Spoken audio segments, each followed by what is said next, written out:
نحمده ونصلي على رسوله الكريم. أعوذ بالله من الشيطان الرجيم. بسم الله الرحمن الرحيم. رب اشرح لي صدري ويسر لي أمري واحلل عقدة من لساني يفقهوا قولي واجعل لي وزيرا من أهلي. اللهم فقهنا في الدين.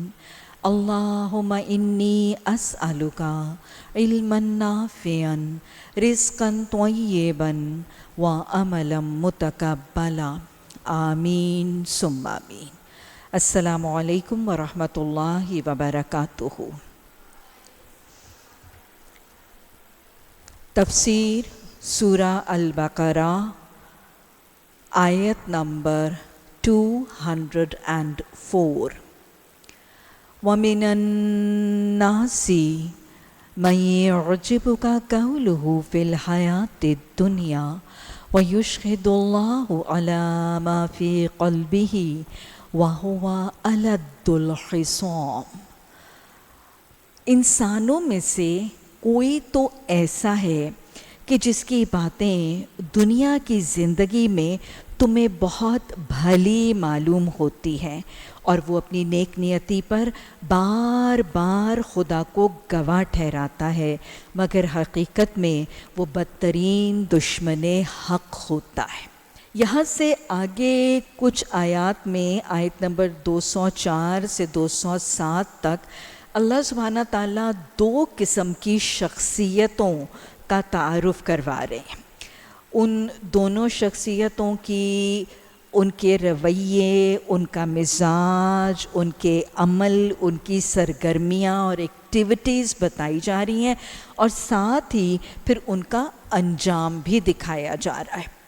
اس کا مقصد کیا ہے کہ قاری قرآن کو دو پرسنالٹیز کا تعارف کروایا جائے، ان کا انجام دکھانے کے بعد قاری قرآن کو یہ موقع دیا جائے کہ وہ دیکھ لے کہ ان دونوں انجام میں سے وہ کس انجام تک پہنچنا چاہتا ہے. سزا سے بچنا اور جزا کو حاصل کرنا چاہتا ہے تو وہ اپنا بھی تقابلہ کر لے، کمپیئر اینڈ کنٹراسٹ کر کے اپنا موازنہ کر کے دیکھ لے کہ اس کے اندر کون سی شخصیت کے عنصر موجود ہیں.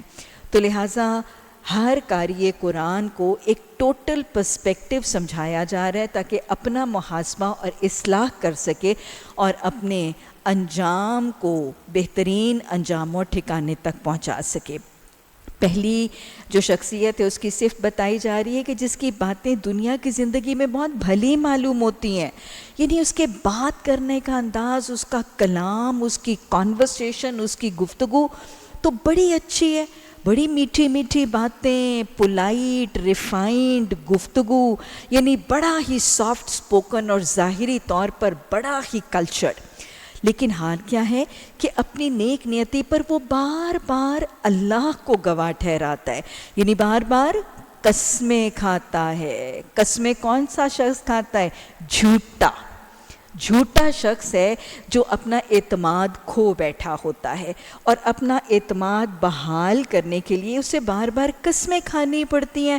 تو لہٰذا ایسے شخص کا تذکرہ کیا جا رہا ہے جو ظاہراً اس کا ظاہر بہت اچھا ہے، بھلا ہے، لیکن اس کے اندر جھوٹ اور گندگی موجود ہے جس کو کور اپ کرنے کے لیے وہ جھوٹی قسمیں کھاتا ہے.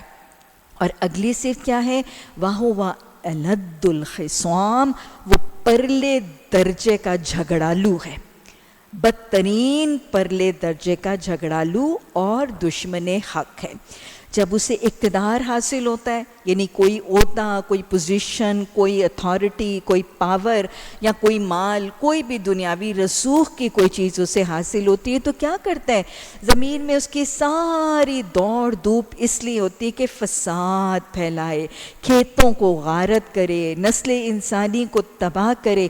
حالانکہ اللہ جسے وہ گواہ بنا رہا تھا فساد کو ہرگز پسند نہیں کرتا.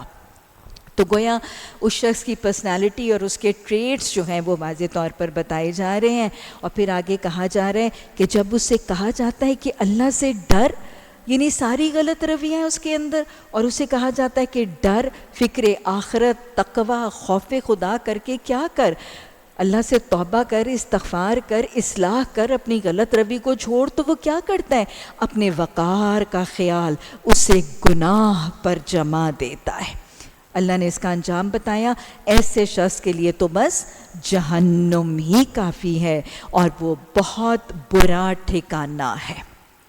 گویا یہاں پر ایک پرسنالٹی اور اس کے رویے بتائے جا رہے ہیں. اکثر مفسرین کہتے ہیں کہ مکہ میں یہ ایک شخص تھا جس کا نام اخنس بن ثقیف بتایا گیا تھا. یہ اس کی شخصیت کا تذکرہ یہاں پر کیا جا رہا ہے. یہ شخصیت کا جو تذکرہ کیا جا رہا ہے اس کا انجام کیا ہے؟ فحسبہ جہنم، اس کو جہنم کافی ہے، وہ بئس المہاد، اور وہ بہت برا ٹھکانہ ہے. گویا جہنم کی وعید دی جا رہی ہے اس شخصیت کے حامل انسان کے لیے. یہ کیسا ہے؟ یہ ظاہر تو اس کا بہت اچھا ہے، لیکن اس کا باطن گندا ہے، جھوٹا ہے، قول اور فعل میں تضاد ہے، ظاہر باطن میں تضاد ہے. یہ کس کی علامتیں ہیں؟ نفاق کی علامتیں ہیں، منافق کی علامتیں ہیں. اور یہ کیا کرتا ہے؟ فتنہ فساد کرتا ہے، بگاڑ، انتشار، ظلم، زیادتی کرتا ہے. اور جب اس کو اصلاح کی طرف دعوت دی جاتی ہے تو وہ کیا کرتا ہے؟ انا کا معاملہ بنا لیتا ہے، ضد اور ڈھٹائی اور ہٹ دھرمی سے اپنی نافرمانی اور سرکشی اور نفاق پہ جمع رہتا ہے. ایسے شخص کے لیے جہنم کی وعید بتائی جا رہی ہے. یہ فاسق ہے، یہ منافق ہے. اللہم لا تجعلنا منہم، اللہ ہمیں ان میں نہ بنائے. پھر اس کے بعد اگلی آیت میں، آیت نمبر 207 میں ایک اور شخصیت کا تعارف. وَمِنَ النَّاسِ مَن يَشْرِي نَفْسَهُ ابْتِغَاءَ مَرْضَاتِ اللَّهِ إِنَّ اللَّهَ وَاللَّهُ رَءُوفٌ بِالْعِبَادِ. لوگوں میں سے ایک ایسا شخص بھی ہے جس نے کیا کیا ہے؟ جس نے اپنے نفس کو اللہ کی رضا کے لیے کھپا دیا ہے. اپنے نفس کو، اپنی خواہشات کو، اپنی ڈیزائرز کو، اپنی آرزوؤں کو، اپنی تمناؤں کو اللہ کی رضا کے لیے کھپا دیا ہے. اللہ اپنے بندوں پر بڑا مہربان اور نرم دل ہے. یہ آیت رسول اللہ صلی اللہ علیہ وسلم کے ایک صحابی حضرت صہیب بن سنان رومی کے حق میں نازل ہوئی. حضرت صہیب بن سنان رومی کا واقعہ اگر میں مختصراً دہراؤں تو ان کے نام کے ساتھ رومی لکھا ہے. یہ رومی نسل کے نہیں تھے، یہ اعلیٰ عربی نسل سے تعلق رکھتے تھے. ہوا کیا کہ یہ اپنی والدہ کے ساتھ کسی قافلے میں سفر کے لیے روانہ تھے. راستے میں قافلہ روکا گیا، لوٹ مار ہوئی، اور ان کو غلام بنا کے غلاموں کی منڈی میں بیچ دیا گیا. اور یہاں سے غلاموں کی منڈی میں جب بکے تو ایک رومی مالک نے ان کو خرید لیا اور یوں یہ روم میں منتقل ہو گئے. اس مناسبت سے ان کے نام کے ساتھ رومی کے الفاظ موجود ہیں. ویسے عربی نسل کے تھے. بنیادی طور پر بڑے سلیم فطرت تھے، فطری طور پر نیک اور صالحیت ان کے اندر، ان کے مزاج میں موجود تھی. اب یہ اپنے نیک نیت، اپنے سلیم فطرت اور صالحیت کی بنیاد پر ان کے دل میں نور حق کی تلاش تھی، ہدایت کے متلاشی تھے. انسانیت کو غلامی کی زنجیروں میں جکڑے ہوئے دیکھتے تھے، انسانیت کو لا علمی، جہالت اور ظلم کے اندھیروں میں، دلدلوں میں دھنسے ہوئے دیکھتے تھے. تو ان کے دل میں خواہش آتی تھی، ان کے دل میں ایک آرزو اور لگن تھی کہ کاش مجھے کہیں سے ہدایت کا ذریعہ مل جائے، کاش کہیں سے نور ہدایت سے میرا سینہ بھی معمور ہو جائے. یہ بات یاد رکھیے گا، اللہ ہادی ہے، اور جس دل میں ہدایت کی تڑپ ہوتی ہے نا، اور نور حق کی لگن ہوتی ہے، وہ نور ہدایت سے اس کو فیضیاب ضرور کرتا ہے. ایسا ہی ہوا. دل میں چونکہ لگن اور خواہش تھی، اللہ نے وسیلے اور اسباب بنا دیے۔ سبب کچھ ایسے بنا کہ ان کا مالک جو تھا وہ عیسائی تھا۔ عیسائی مالک کے ہاں ایک دن مالک کی ملاقات کے لیے ایک عیسائی پادری آیا۔ وہ عیسائی پادری ان کے مالک کو نبی آخر الزماں کے ظہور کی علامتیں بتا رہا تھا۔ آپ صلی اللہ علیہ وسلم کی آمد کی پیشن گوئیاں تورات اور انجیل میں موجود تھی نا، تو وہ عیسائی عالم اور پادری جو تھا وہ ان کے مالک کو پوری روداد سنا رہا تھا، اور اس نے مکہ کی بستی کا نام بھی لیا اور مکہ کی بستی کی علامتیں بھی بتائیں کہ نور ہدایت لے کر، حق کا پیغام لے کر نبی صلی اللہ علیہ وسلم کو فلاں بستی مکہ کی بستی میں بھیجا جانے والا ہے۔ اب یہ بات ان کے کان میں پڑ گئی کہ ہدایت کا سرچشمہ کہاں پھوٹنے والا ہے، ہدایت کا ذریعہ کہاں سے اس کا آغاز ہونے والا ہے۔ اب جگہ تو پتہ چل گئی، ذریعہ اور سورس مقام بھی پتہ چل گیا، اب دل میں لگن لگ گئی، اب وہ لو لگ گئی کہ کاش میں وہاں پہنچ جاؤں اور نبی آخر الزماں کی خدمت میں حاضر ہو کر ہدایت کو سمیٹوں اور دین حق سے سرفراز ہو جاؤں۔ اب جب لو لگ گئی تو اللہ نے رستہ بھی نکال دیا۔ پہلے اللہ نے حقیقت کا وسیلہ بنایا اور اب اللہ نے وہاں پہنچنے کے وسائل بنا دیے۔ یاد رکھیے گا، اللہ ہدایت کس کو دیتا ہے؟ جو ہدایت چاہتا ہے، جو ہدایت مانگتا ہے، اور پھر جو ہدایت کو حاصل کرنے کے لیے نکل آتا ہے۔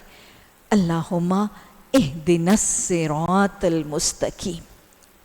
اللہ کے کرم اور فضل سے ہوا کیا؟ غلامی کی زنجیروں کو توڑ کر نکلنے سے میں کامیاب ہو گئے اور بھاگتے بھاگتے ڈھونڈتے ڈھونڈتے مکہ کی بستی میں پہنچ گئے۔ مکہ کی بستی کو ان علامتوں سے پہچان لیا جو اس عالم سے سنی تھیں، اور پھر مکہ ہی میں رہائش جو ہے وہ انہوں نے اختیار کر لی۔ جب یہ مکہ میں پہنچے اس وقت ابھی رسول اللہ صلی اللہ علیہ وسلم کی نبوت کا اعلان نہیں ہوا تھا۔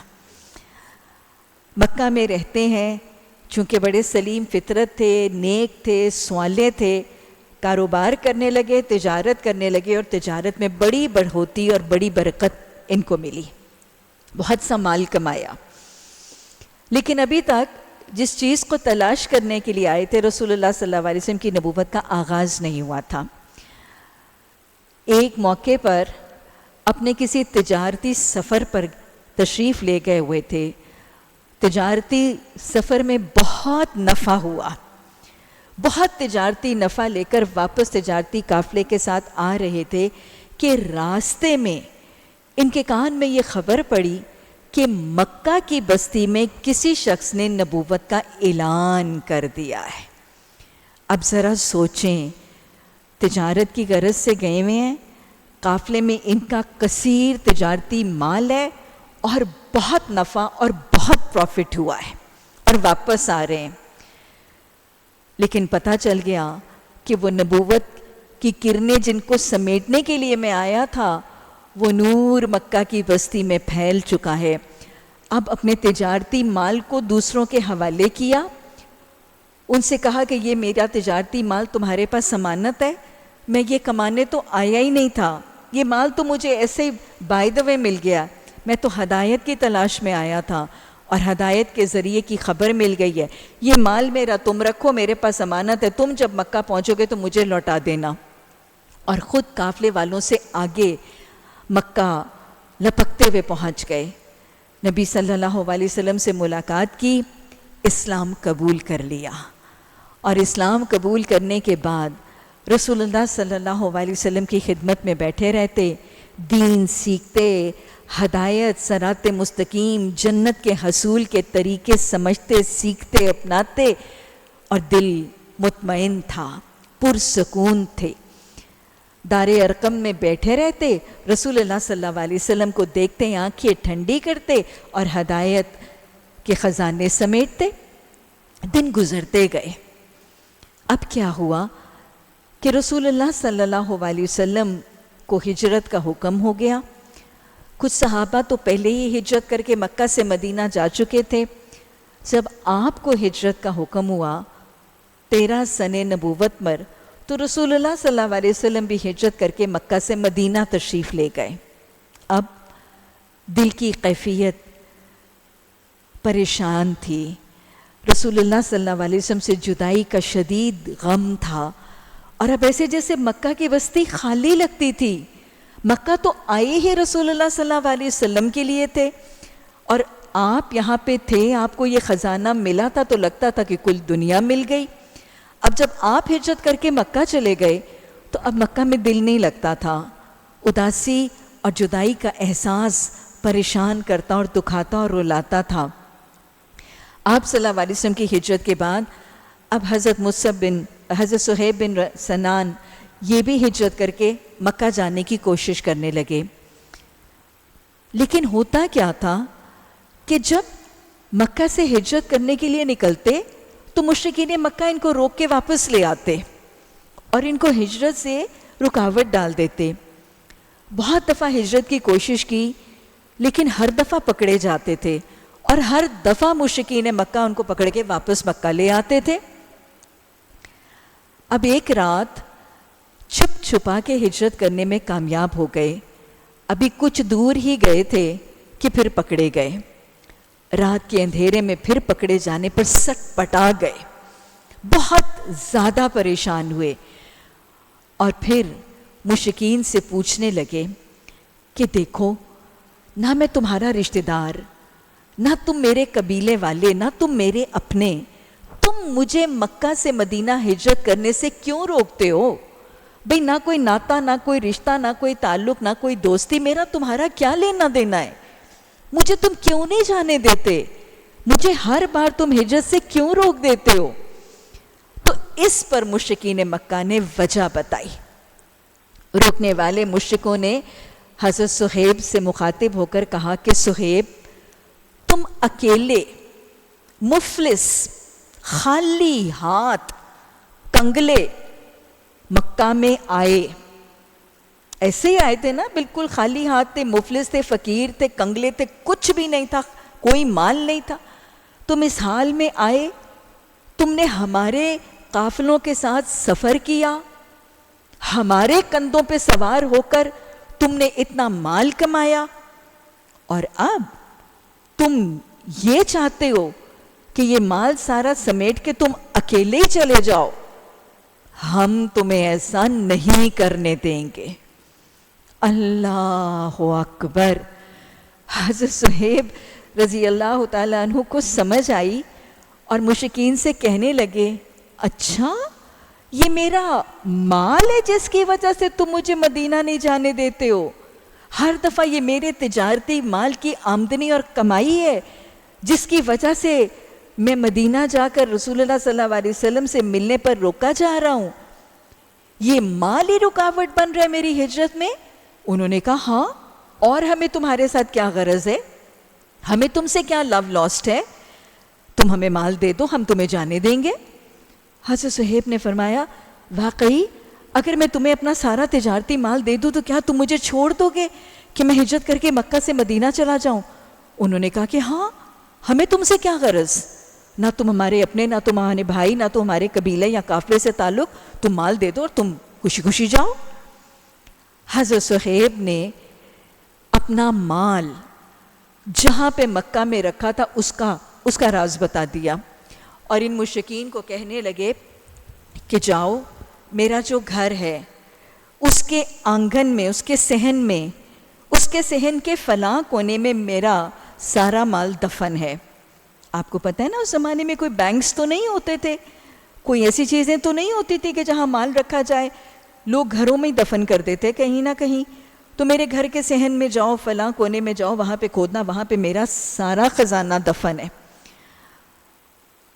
اور تم وہ لے لو اور مجھے ہجرت کے لیے جانے دو. میں یہاں رک کے آپ سب کو سوچنے پر مجبور کروں گی. آپ سوچیں، یہاں سے آگے بغیر سوچے چلنا بنتا ہی نہیں ہے. آپ سوچیں کہ حضرت صہیب بن سنان رومی رضی اللہ تعالیٰ عنہ کے لیے یہ مال کیا تھا؟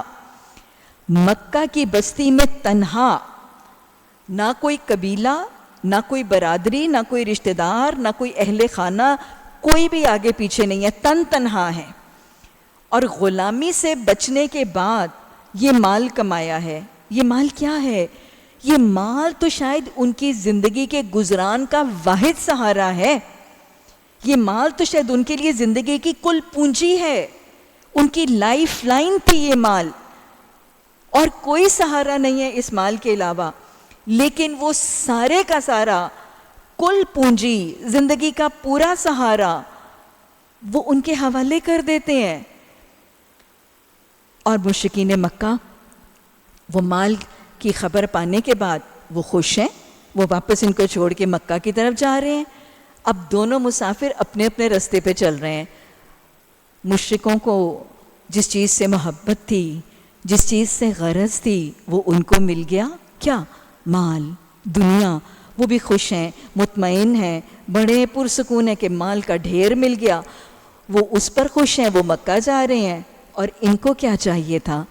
ان کو رسول اللہ صلی اللہ علیہ وسلم کا قرب چاہیے تھا، آپ کی موجودگی میں آپ کے پاس رہ کے ہدایت اور دین کا رستہ سیکھنے کی خواہش تھی۔ ان کو جو چاہیے تھا وہ ان کو مل گیا۔ اپنی کل پونجی دینے کے بعد، اپنے منہ کا آخری لقمہ بھی ہجرت کے لیے پیش کرنے کے بعد کوئی ریگریٹ نہیں ہے، کوئی آفٹر تھاٹس نہیں ہے، کوئی پریشانی نہیں ہے کہ اتنی محنت سے مال کمایا، پائی پائی جوڑ کے اکٹھا کیا اور اب سارا ہی دے کے بیٹھ گیا۔ اتنی محنت سے مال کمایا، پائی پائی کر کے مال جوڑا اور اب سارا ہی دے کے بیٹھ گیا ہوں، پھر ویسے مفلس اور فقیر اور خالی ہاتھ کنگلا، اب کیا کروں گا، کیا کھاؤں گا، کیا پیوں گا؟ نہیں، فکر ہی نہیں ہے، کیونکہ محبت اللہ اور اللہ کے رسول صلی اللہ علیہ وسلم کی محبت تمام محبتوں پر غالب۔ اتنے مطمئن، اتنے خوش، اتنے پرسکون ہیں۔ اللہ سبحانہ تعالیٰ کو یہ دل کی کیفیت، اللہ کو یہ اخلاص، رسول اللہ صلی اللہ علیہ وسلم سے سچی محبت اتنی پسند آئی، یہ ادا، اور دنیا کے مال سے بے پرواہ غنی، دھن کی دیوی کو کیسے ٹھکرا کے لات مار کے چلے گئے۔ اللہ کو یہ سب انداز اخلاص کا اتنا پسند آتا ہے کہ ان کے مدینہ پہنچنے سے پہلے رسول اللہ صلی اللہ علیہ وسلم پر سورہ بقرہ کی آیت نمبر 207 نازل کر کے اللہ نے حضرت صہیب بن سنان رومی کی تعریف بنوا دی۔ وَمِنَ النَّاسِ مَن يَشْرِي نَفْسَهُ ابْتِغَاءَ مَرْضَاتِ اللَّهِ، کہ محمد صلی اللہ علیہ وسلم آپ کے ساتھیوں میں سے تو کچھ ایسے بھی ہیں جو اپنے نفس کو پورے کا پورا اللہ کی رضا کے لیے کھپا دیتے، اور ایسوں پر اللہ رؤوف مہربان ہے، ایسوں پر اللہ بڑی محبت کرنے والا ہے۔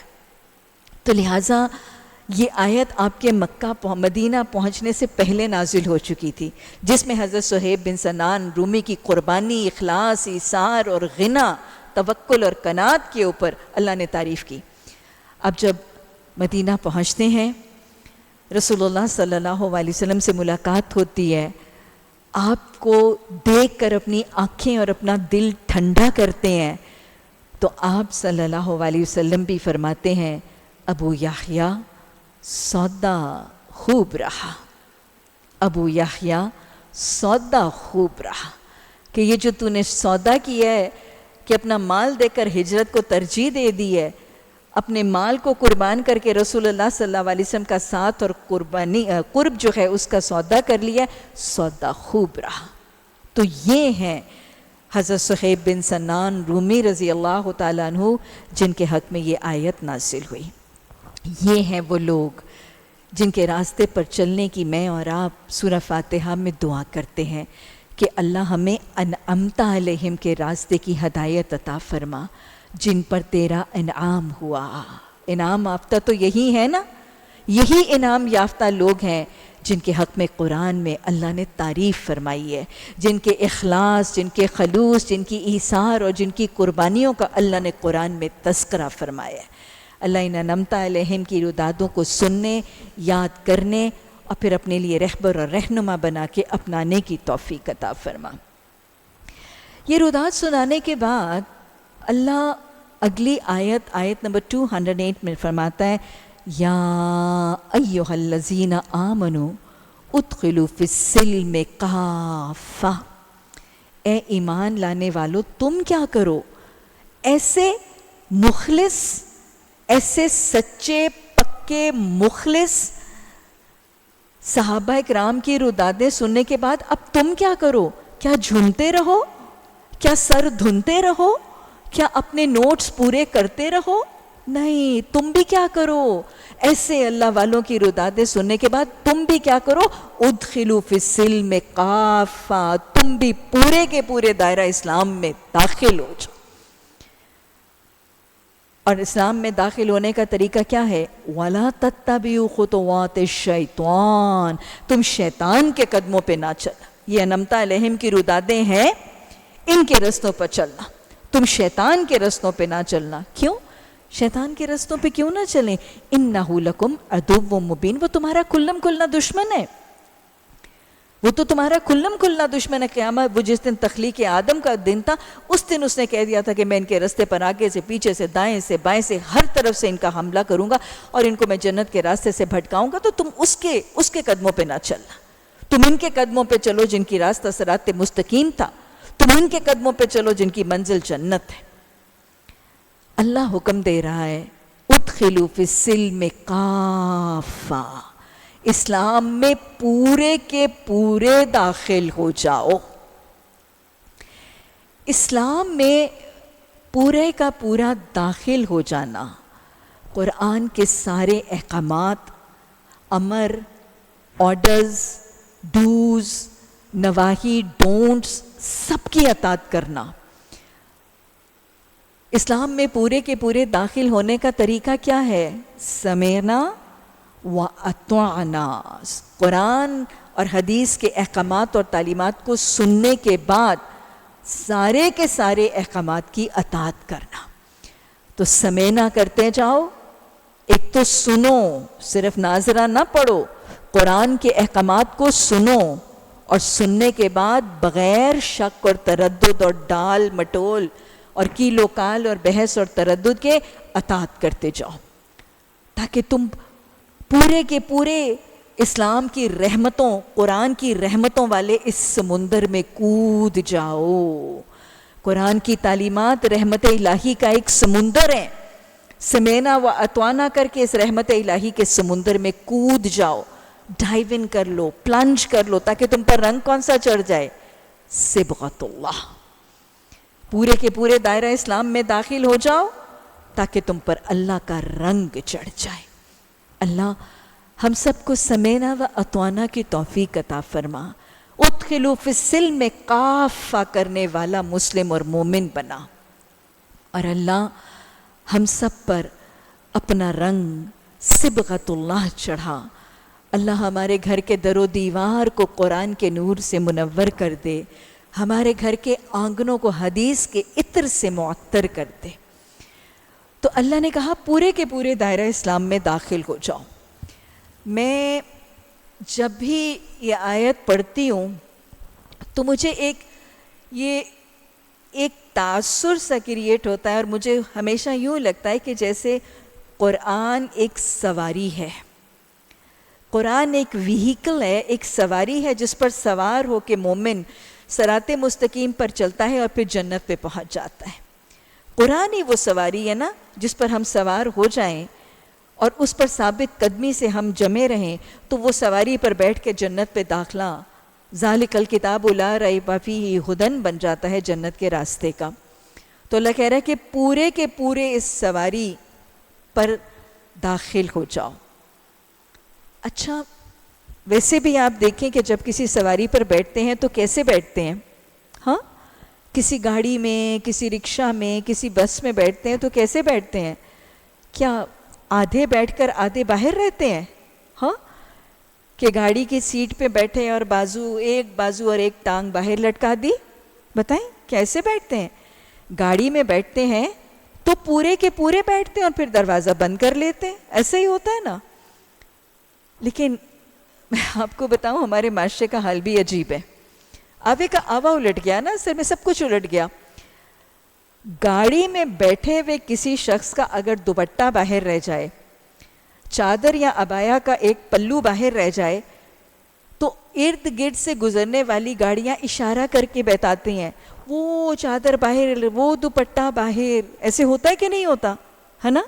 اور اگر گاڑی میں آگے اماں ابا بیٹھے ہیں یا پیچھے بچے بیٹھے ہیں اور بچوں نے سر یا بازو باہر نکالے ہوئے ہیں، تو لوگ پاس سے گزرتے ہوئے کہتے ہیں پیچھے بچوں کا سر اور بازو باہر ہے. ایسے ہی ہے کہ نہیں ہے؟ گاڑی میں بیٹھتے وقت تو اگر کسی کا کپڑا، کسی کا دامن، کسی کا پلو، کسی کا ہاتھ یا بازو گاڑی سے باہر ہو تو معاشرہ ہائی لائٹ کرتا ہے کہ پورے کے پورے گاڑی کے اندر رہو، کوئی حادثہ ہو جائے گا، کوئی نقصان ہو جائے گا، اور یہ گاڑی میں بیٹھنا اس طرح درست نہیں ہے. لیکن میرے معاشرے کا حال یہ ہے کہ جب کوئی پورے کا پورا دائرہ اسلام میں داخل ہوتا ہے تو میرا معاشرہ اسے فنیٹک کہنے لگتا ہے، اس کو سر پھرا پاگل کہنا شروع کر دیتا ہے، اس کو کہتا ہے کہ یہ تو بہت ہی تشدد کرنے والا ہے، اور اس کو احمق اور بے وقوف کہنے لگتا ہے. اللہ ہمیں کہنے والوں کی بات کی فکر کیے بغیر، وہ جو اللہ مومن کا پیمانہ بتاتا ہے نا، وَلَا يَخَافُونَ لَوْمَةَ لَائِمٍ، وہ کسی ملامت والے کی ملامت کی فکر کیے بغیر اللہ کی اطاعت کرتا ہے. اللہ ہمیں ایسی اطاعت کر کے ادخلوا فی السلم کافہ کر کے زندگی گزارنے کی توفیق عطا فرما. الہی کلمہ طیبہ کے وعدے کے مطابق زندگی گزارنا ہم سب کے لیے ممکن اور آسان بنا دے. الہی کلمہ طیبہ کے مطابق زندگی گزار کر خاتمہ بالایمان فرمانا. الہی موت کے وقت بھی زبان پر کلمہ طیبہ جاری فرمانا. اللہم اعنی علی غمرات الموت وسکرات الموت. تو اللہ نے فرمایا کہ تم پورے کے پورے دائرہ اسلام میں داخل ہو جاؤ، شیطان کی پیروی نہ کرو، وہ تمہارا کھلا دشمن ہے. جو صاف صاف ہدایات تمہارے پاس آ چکی ہیں، اگر ان کو پا لینے کے بعد تم نے لغزش کھائی تو خوب جان رکھو اللہ سب پر غالب اور حکیم اور دانا ہے. ان ساری نصیحتوں اور ہدایتوں کے بعد بھی لوگ سیدھے نہ ہوں تو کیا اب وہ اس بات کے منتظر ہیں؟ اللہ نے واضح طور پر حقیقتیں بتا دیں کہ فرما برداری کرو گے، اخلاص اور خلوص کے ساتھ اللہ پہ جمو گے تو اللہ مہربان ہے، اللہ تمہیں جزا سے نوازے گا، جنت کے انعامات سے نوازے گا. لیکن اگر اللہ کی نافرمانی، فسق، فجور، نفاق کے رویے اپناؤ گے تو وہ بئس المہاد، جہنم کا ٹھکانہ. تو یہ سارا کچھ بتانے کے بعد اللہ نے فرمایا اب یہ سارا کچھ سننے کے بعد اب لوگ کس چیز کے منتظر ہیں؟ کس چیز کے منتظر ہیں کہ اللہ بادلوں کا چھتر لگائے، فرشتوں کے پرے ساتھ لیے خود ہی سامنے آ جائے اور فیصلہ کر ہی ڈالا جائے. آخر کار سارے معاملات پیش تو اللہ ہی کے حضور ہونے والے ہیں. بنی اسرائیل سے پوچھو کیسی کھلی کھلی نشانیاں ہم نے انہیں دکھائی ہیں، اور پھر یہ بھی انہی سے پوچھ لو کہ اللہ کی نعمت پانے کے بعد جو قوم اس کو شقاوت سے بدلتی ہے، شقاوت کا مطلب بدبختی سے بدلتی ہے، اسے اللہ کیسی سخت سزا دیتا ہے. جن لوگوں نے کفر کی راہ اختیار کی ہے ان کے لیے دنیا کی زندگی بڑی محبوب اور دل پسند بنا دی گئی ہے. ایسے لوگ ایمان کی راہ اختیار کرنے والوں کا مذاق اڑاتے ہیں، مگر قیامت کے روز متقی لوگ، دنیا میں تو نیکوکاروں، پرہیزگاروں، فرما برداروں، عبادت گزاروں، متقیوں کی مذاق اڑایا جاتا ہے نا. کافر منافق مذاق اڑاتے ہیں، یہ فنیٹک ہیں، یہ فنڈامنٹلسٹ ہیں، یہ آرتھوڈاکس ہیں، یہ کٹڑ ہیں، یہ وہابی ہیں، یہ پتہ نہیں کیا کیا ہیں. پرہیزگار لوگ ہی قیامت کے دن ان کے مقابلے میں عالی مقام ہوں گے. دنیا میں اللہ کے نافرمان فرما برداروں کا مذاق اڑاتے ہیں، لیکن قیامت کے دن کیا ہوگا؟ رولز ریورس ہو جائیں گے، معاملات بدل جائیں گے. قیامت کے دن متقی پرہیزگار فرما بردار جو ہیں وہ عالی مقام جنتوں میں ہوں گے. رہا دنیا کا رزق تو اللہ کو اختیار ہے، جسے چاہے بے حساب دے. اللہم حاسبنا حسابا یسیرا. ابتدا میں سب لوگ ایک ہی طریقے پر تھے، پھر یہ حالت باقی نہ رہی اور اختلافات رونما ہوئے، تب اللہ نے نبی بھیجے جو راست روی پر خوشخبری دینے والے اور قج روی کے نتیجوں سے ڈرانے والے تھے، اور ان کے ساتھ کتابیں برحق نازل کی تاکہ حق کے بارے میں لوگوں کے درمیان جو اختلافات رونما ہو گئے تھے ان کا فیصلہ کرے۔ اور ان اختلافات کے رونما ہونے کی وجہ یہ نہیں تھی کہ ابتدا میں لوگوں کو حق بتایا نہیں گیا تھا، نہیں، اختلافات ان لوگوں نے کیے جنہیں حق کا علم دیا جا چکا تھا۔ انہوں نے روشن ہدایات پا لینے کے بعد محض اس لیے حق کو چھوڑ کر مختلف طریقے نکالے کہ وہ آپس میں زیادتی کرنا چاہتے تھے۔ فرقے، مسلک، دھڑے اور گروہ کوئی جاہل نہیں بناتا ہے، صاحب علم ہی بناتا ہے۔ علماء سو اپنی 1.5 اینٹ کی مسجد الگ بنا کر اپنا مال اور دنیا کمانے کے لیے یہ فرقے اور دھڑے بناتے ہیں۔ تو اللہ ہمیں اصل حقیقت کو سمجھنے کی توفیق عطا فرمائے۔ اللہم ارنا الحق حقا وارزقنا اتباعہ، اللہم ارنا الباطل باطلا وارزقنا اجتنابہ۔ پس جو لوگ انبیاء پر ایمان لے آئے انہیں اللہ نے اپنے حکم سے اس حق کا راستہ دکھا دیا جس میں لوگوں نے اختلاف کیا تھا۔ اللہ جسے چاہتا ہے راہ راست دکھا دیتا ہے۔ اللہم اہدنا الصراط المستقیم۔ پھر کیا تم لوگوں نے یہ سمجھ رکھا ہے کہ یوں ہی جنت کا داخلہ تمہیں مل جائے گا، حالانکہ ابھی تم پر وہ سب کچھ نہیں گزرا جو تم سے پہلے ایمان لانے والوں پر گزر چکا ہے؟ ان پر سختیاں گزریں، مصیبتیں آئیں، ہلا مارے گئے، حتیٰ کہ وقت کا رسول اور اس کے ساتھی اہل ایمان چیخ اٹھے کہ اللہ کی مدد کب آئے گی۔ اس وقت انہیں تسلی دی گئی کہ ہاں کیا ہے، الا ان نصر اللہ قریب، کہ سن رکھو اللہ کی مدد قریب ہے۔ یہ آیت واضح طور پر ایک حقیقت بتا رہی ہے ہر مسلمان کو، ہر قاری قرآن کو، جس میں اللہ نے جس کو پیچھے کہا کہ ادخلوا فی السلم کافہ، پورے کے پورے دائرہ اسلام میں داخل ہو جاؤ، ان کو آگے ایک تصور سمجھایا جا رہا ہے کہ تمہارا کیا خیال ہے، کلمہ پڑھنے اور ایمان لانے کے بعد تم یوں ہی جنت میں داخل کر دیے جاؤ گے؟ آزمائش شرط ہے، آزمائش شرط ہے۔ پیچھے بھی ہم بات کر چکے ہیں، اللہ نے سورہ بقرہ میں فرمایا وَلَنَبْلُوَنَّكُمْ، میں تمہیں آزماؤں گا ضرور، وَلَنَبْلُوَنَّكُمْ بِشَيْءٍ مِّنَ الْخَوْفِ وَالْجُوعِ وَنَقْصٍ مِّنَ الْأَمْوَالِ وَالْأَنفُسِ وَالثَّمَرَاتِ وَبَشِّرِ الصَّابِرِينَ، خوشخبری دے دو صبر کرنے والوں۔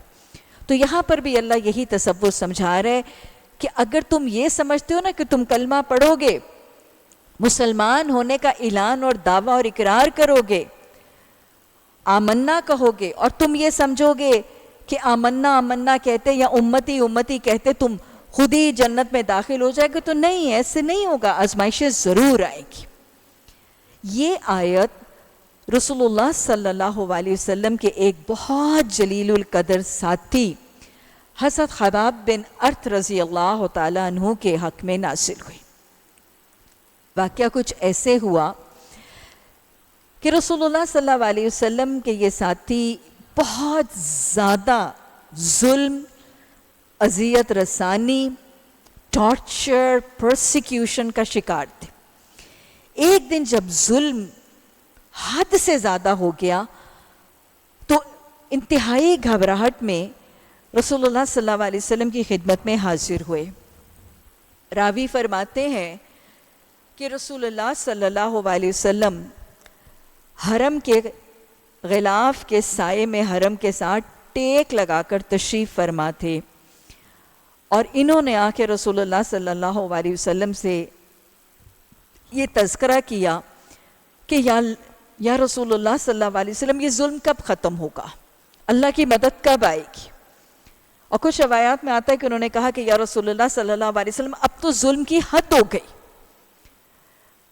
راوی فرماتے ہیں کہ آپ ٹیک لگا کر تشریف فرماتے، آپ اٹھ کے بیٹھ گئے اور آپ صلی اللہ علیہ وسلم نے فرمایا، خباب خدا کی قسم تم پر تو ابھی وہ گزرا ہی نہیں جو تم سے پہلوں پر گزرا،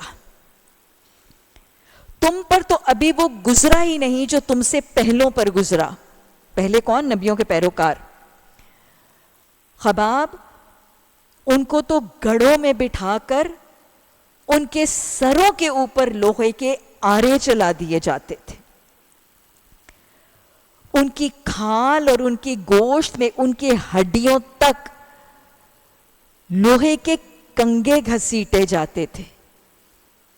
خباب اللہ کا وعدہ سچا ہے، اللہ کی مدد آئے گی، یہاں تک کہ حضر موت سے لے کے سنا تک۔ آپ نے دو جگہیں جن کا ڈسٹنس بہت زیادہ ہے، حضر موت سے لے کے سنا تک ایک عورت تنہا سفر کرے گی اور اس کو کسی کا کوئی ڈر اور خوف نہیں ہوگا۔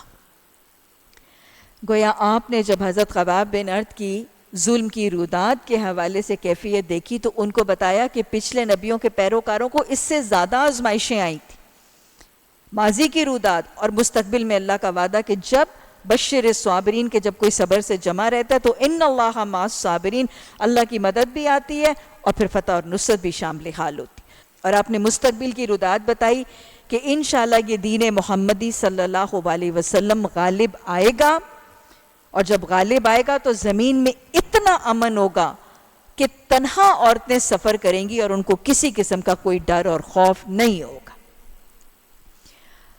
تو گویا یہ حضرت خباب بن ارت کو رسول اللہ صلی اللہ علیہ وسلم کے الفاظ اور یہ آیت میں ان کے حوالے سے تذکرہ، ان کی زندگی کی رودات کیا تھی اور ان پر آزمائشیں کیسی تھیں۔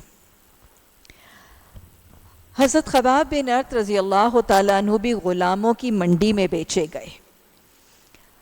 مکہ کے قریب اقاز کی منڈی، اقاز کے غلاموں کی منڈی میں بک رہے تھے تو مکہ کی ایک بہت مالدار خاتون جس کا نام ام انمار بتایا جاتا ہے، اس نے ان کو بڑا سیانہ، سمجھدار اور نیک سیرت سا سمجھ کے، بہت دفعہ کسی شخص کی صالحیت کا اظہار اس کے چہرے پر بھی ہو رہا ہوتا ہے نا، تو بڑا سمجھدار اور سیانہ سا سمجھ کے انہوں نے ان کو، ام انمار نے ان کو اقاز کی منڈی سے غلام کے طور پر خرید لیا۔ ام انمار اور اس کا شوہر بڑے مالدار تھے، ان کی لوہے کی ایک بھٹی تھی۔ اس دور میں ان لوگوں کا یہ طریقہ تھا کہ وہ اپنے غلاموں کو کوئی فن، کوئی ہنر یا کوئی پیشہ سکھا دیتے تھے، اور پھر اس فن اور ہنر یا پیشے سے وہ غلام مال کما کے آمدنی کا ذریعہ بن جاتا تھا۔ انہوں نے کیا کیا، کیونکہ یہ بڑے زیرک اور سمجھدار اور شارپ لگتے تھے، تو انہیں اپنی لوہے کی بھٹی پر تلواریں بنانے کا ہنر سکھا دیا۔ تو گویا حضرت خباب بن ارت تلوار سازی کا ہنر ہونے کی بنیاد پر ان کی لوہے کی بھٹی پر تلواریں بناتے تھے، جس سے وہ بہت مال کماتے تھے۔ اب جب آپ صلی اللہ علیہ وسلم نے نبوت کا اعلان کیا تو جو بالکل ابتدا میں جن لوگوں نے اسلام قبول کیا ان میں حضرت خباب بن ارت رضی اللہ تعالیٰ عنہ کا نام آتا ہے۔ یہ سابقون الاولون میں ہے۔ کچھ کتابوں میں تو میں نے غلاموں کی فہرست میں 5ویں نمبر پر ان کا نام پڑھا۔ اب جب انہوں نے اسلام قبول کر لیا اور مالکوں کو پتہ چلا کہ دین توحید پر جم گئے ہیں اور نبی صلی اللہ علیہ وسلم پر دین قبول کر لیا ہے، تو پھر مار پیٹ، اذیت رسانی، عقوبت رسانی کا سلسلہ شروع ہو گیا۔ اور یہ سلسلہ کیسا تھا اور کیسے کیسے ظلم کی حد کرتے تھے یہ دونوں۔ حضرت خباب بن ارت وہ اس بھٹی پر بیٹھے ہوئے ہوتے تھے اور سلاخیں، تلوار بنانے کے لیے سلاخوں کو وہ تنور میں جب دہکاتے اور تپاتے تھے تو اس وقت انمار آتی تھی، اور انمار آ کے ان سے پوچھتی تھی کہ بتاؤ تمہارا دین کیا ہے؟ تو کیا کہتے تھے؟ قل هو اللہ احد۔ بتوں کے حوالے سے دین کے بارے میں جب سوال کرتی تھی تو کیا کہتے تھے؟ لا الہ الا اللہ۔ تو توحید کا یہ کلمہ نا اس سے برداشت نہیں ہوتا، مشرکہ تھی نا، بت پرستی کرنے والی تھی، توحید کا کلمہ جب زبان سے سنتی تھی نا تو اس سے برداشت نہیں ہوتا، اور غصے کی حالت میں وہ سرخ سلاخیں، وہ آہنی لوہے کی سلاخیں جو بھٹی میں دہک کر سرخ ہوئی ہوئی ہوتی تھی، وہ سلاخیں پکڑ کر تو اس کے ساتھ حضرت خباب بن ارت کے سر کو داغ دیتی تھی، جس کی تکلیف اور اذیت سے وہ چیخ مار کے بے ہوش ہو جاتے تھے۔ اور راوی بتاتے ہیں کہ جب ان کو ہوش آتی تھی تو اس وقت یہ دعا کرتے تھے، الہی ظالم سے اس کے ظلم کا انتقام لینا۔ یہاں آپ کو ایک حدیث سناتی چلوں، آپ نے فرمایا مظلوم کی بد دعا سے بچو، مظلوم کی بد دعا سے بچو، کیونکہ مظلوم کی بد دعا عرش الہی تک پہنچائی جاتی ہے، یعنی قبول ہو جاتی ہے ظالم کے حق میں مظلوم کی بد دعا۔ یہ دعا کیسے قبول ہوئی؟ یہ تو بعد کی روداد آپ کو پہلے سناتی ہوں۔ حضرت خباب بن ارت تو ہجرت کر کے، جب ایک صحابی نے ان کو خرید کے غلامی سے آزاد کر دیا تھا تو یہ ہجرت کر کے مکہ سے مدینہ چلے گئے تھے۔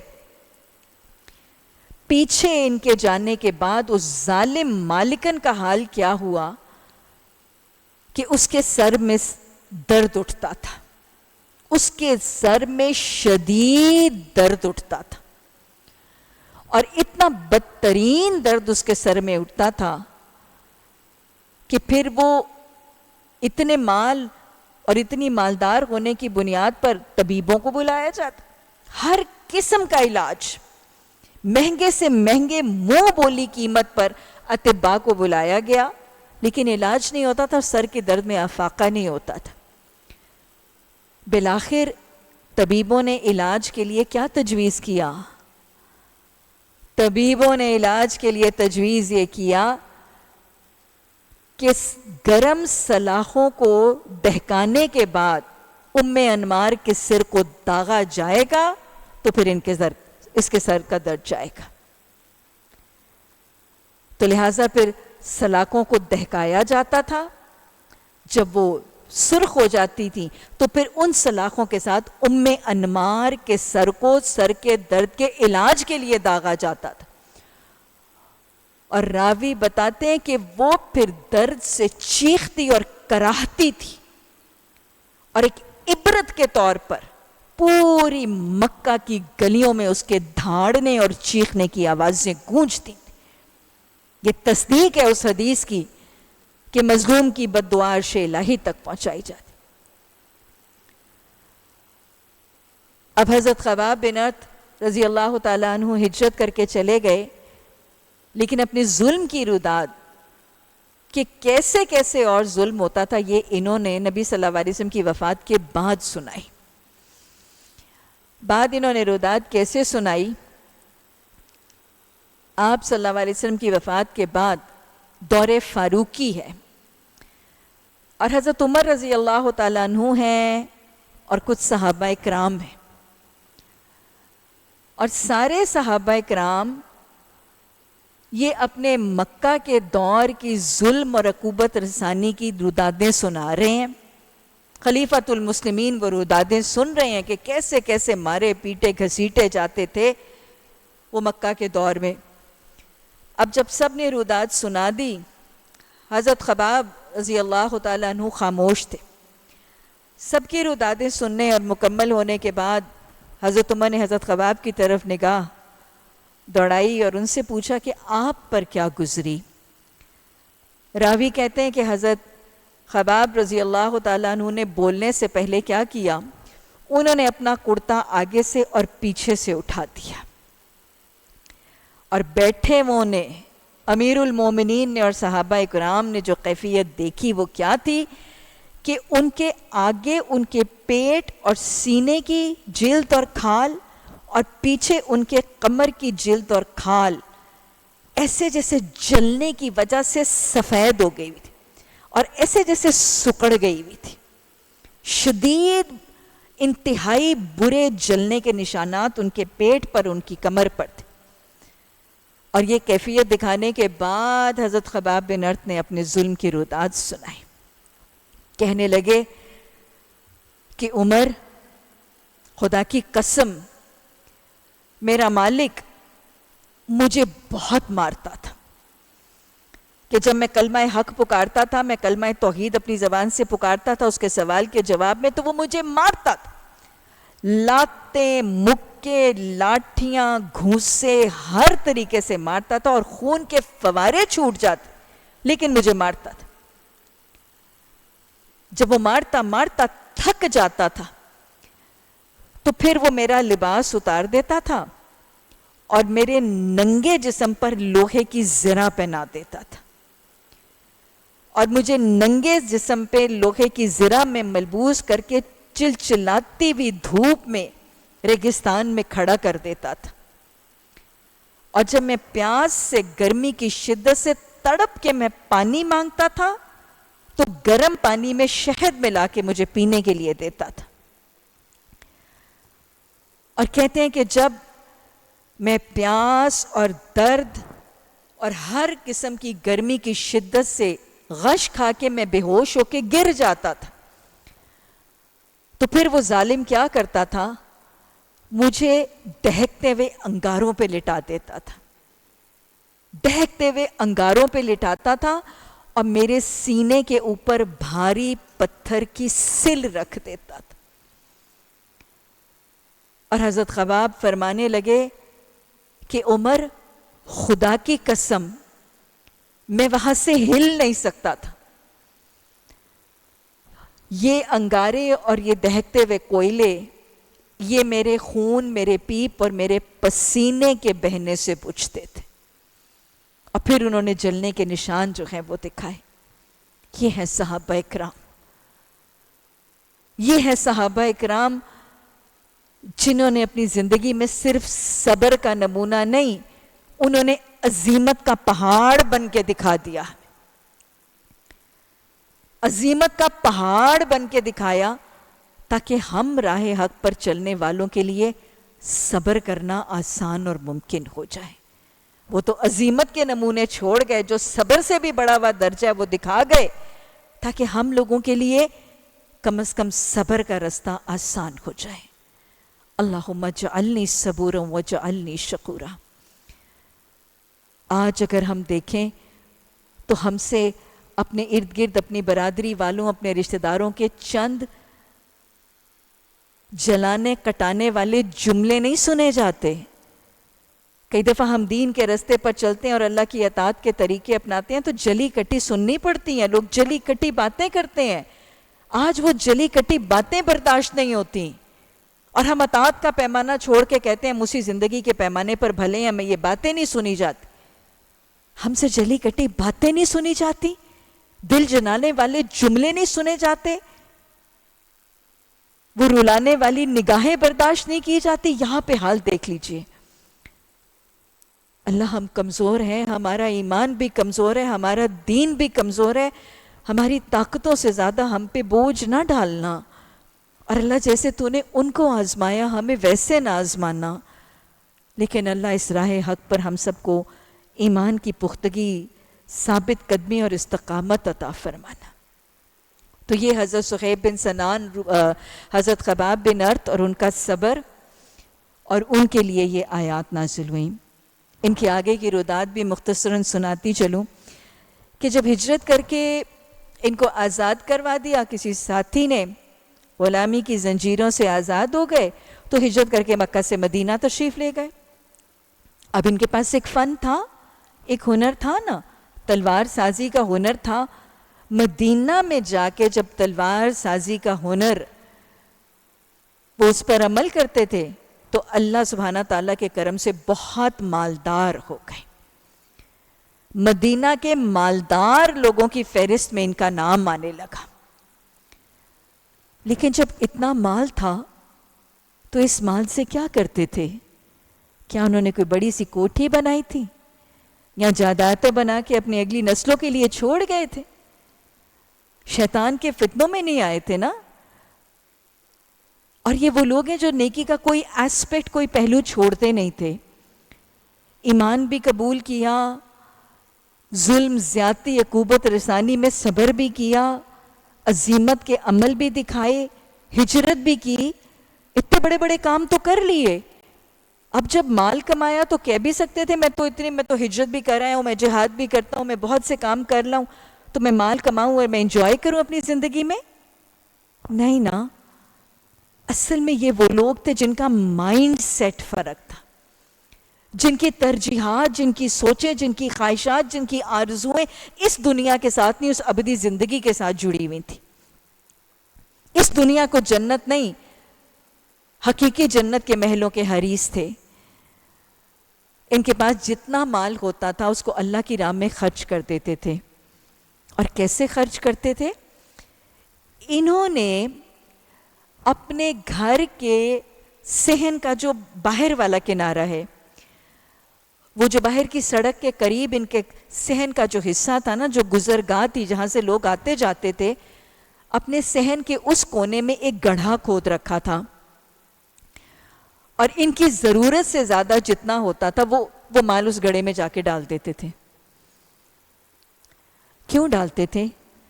تاکہ مدینہ میں جو ضرورت مند ہے، جو حاجت مند ہے، وہ اپنی ضرورت کے لیے اس گڑھے میں سے مال ان سے سوال کیے بغیر خود سے خود لے جائے.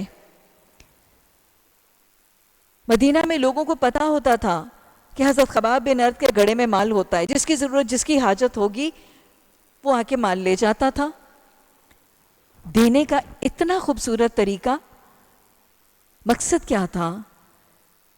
کہ حاجت مند کو، ضرورت مند کو مانگنا بھی نہ پڑے، سوال بھی نہ کرنا پڑے، کسی کے آگے ہاتھ بھی نہ پھیلانا پڑے، اس کی عزت نفس بھی مجروح نہ ہو اور اس کی حاجت بھی پوری ہو جائے. کیا شان ہے دینے کی، اور کیا انداز ہے خلوص والا دینے کا. اور اپنی ضرورت سے سب اس میں ڈال دیتے تھے. اصل میں اس زمانے میں ضرورتیں بھی کم تھی نا، بچ جاتا تھا. آج بھرے ہوئے بینک اور اتنے بڑے بڑے بیلنسز کے باوجود بھی ضرورتیں پوری نہیں ہو رہی. ہم نے ضرورتیں بھی تو اتنی بڑھا لی نا. ڈیزائنر ہینڈ بیگ اور ڈیزائنر جوتے اور ڈیزائنر جوڑے اور ڈیزائنر جیولری، یہ سب بھی تو ضرورتیں بن گئی ہیں نا. تو جب ضرورتیں اتنی بڑھ جائیں گی تو پھر بچے گا بھی کچھ نہیں. ان کی زندگیوں میں تواضع بھی تھا، عاجزی انکساری بھی تھی، ریا، اسراف، نمود و نمائش بھی نہیں تھا، اور سادگی بھی تھی، توکل بھی تھا. اسی لیے ضرورت سے زائد بچ بھی جاتا تھا. اور میں آپ کو بتاؤں، یہ وہ لوگ تھے جن کو ایک فلسفہ سمجھ میں آ گیا تھا. وہ فلسفہ کیا ہے؟ کہ یہ دنیا امتحان گاہ ہے. اس میں اللہ سبحانہ تعالیٰ کسی کو زیادہ دے کر آزماتا ہے، کسی کو کم دے کر آزماتا ہے. جس کو اللہ زیادہ دے دیتا ہے اس کو اللہ آزما رہا ہوتا ہے. جس کو اس کی ضرورت سے زیادہ دیتا ہے وہ اصل میں کسی اور کا حق اس کو دے دیتا ہے. ہم سورہ کہف بھی پڑھیں گے، قرآن میں اور جگہ بھی تذکرہ آئے گا. اللہ کے 2 باغ تھے، ایک باغ اللہ نے دونوں کو دے دیا اور اللہ کو محروم کر دیا. 100 دمبیاں تھیں، ایک کو 99 دے دی، ایک کو 1 دے دی. تو اللہ جب کسی کو اس کی ضرورت سے زیادہ دیتا ہے تو وہ کسی اور کا حق کس کو آزمانے کے لیے دیتا ہے کہ یہ ضرورت مند کو ڈھونڈ کے اس کا حق پہنچاتا ہے کہ نہیں. اور یہاں ضرورت مند اس کے پاس آتا ہے تو کھلے دل اور کھلے ہاتھوں سے اس کو اس کا حق دیتا ہے کہ نہیں. ان کو یہ فلسفہ سمجھ میں آ گیا تھا کہ جو میرے پاس مال میری ضرورت سے زیادہ ہے، یہ میرا ہے ہی نہیں، یہ کسی اور کا تھا، یہ حقیقت میں کسی اور کا تھا.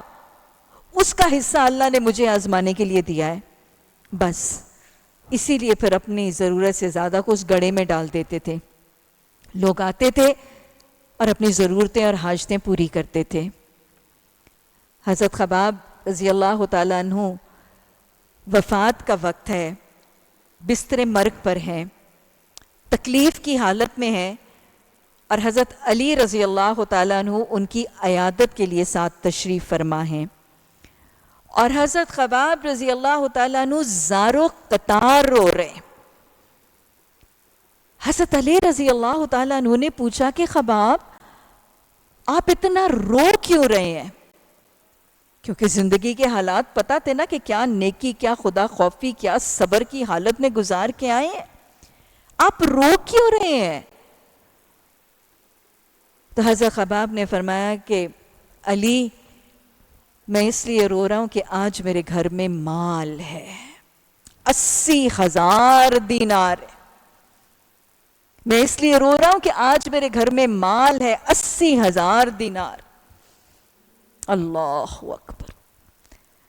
ہمارے ہاں مال نہیں ہوتا تو ہم روتے ہیں، ان کے گھروں میں مال ہوتا تھا تو وہ روتے تھے.